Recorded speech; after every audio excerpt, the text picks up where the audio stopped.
Hello guys, তো তোমাদের সামনে আবারও একটা ছোট্ট মিনি ব্লগ নিয়ে আমি চলে আসলাম। তো আজকের ভিডিওটা হতে চলেছে আমি কি রেসিপি করব সেটাই তোমাদেরকে শেয়ার করব।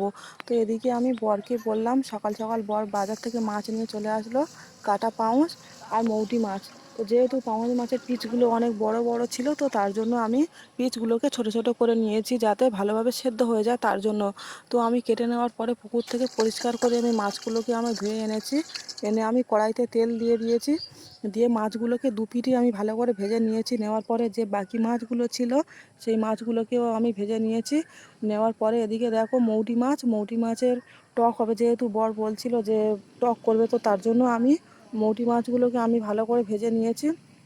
নেওয়ার পরে এদিকে আলু আর ওলগুলোকেও আমি একটু ভেজে নিলাম ভালো করে।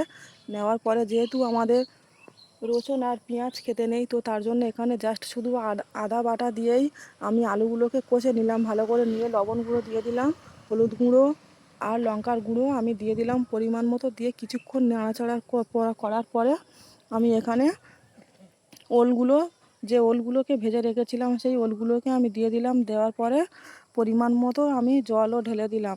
দেওয়ার পরে কিছুক্ষণ ফোটার পরে যে মাছগুলোকে আমি ভেজে রেখে দিয়েছিলাম সেই মাছগুলোকে আমি দিয়ে দিলাম। তো আরও আমি রেসিপি করেছি, তোমাদেরকে সেটাই শেয়ার করব।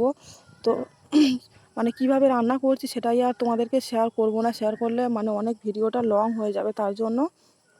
তো এদিকে দেখো আমি জিরে বাটাও দিয়ে দিলাম। জিরে বাটা দেওয়ার পরে কিছুক্ষণ আমি ফোটানোর পরে দেখো আমার রেসিপিও রেডি হয়ে গেল। এদিকে দেখো আমি কলা ভেজে রেখে দিয়েছিলাম।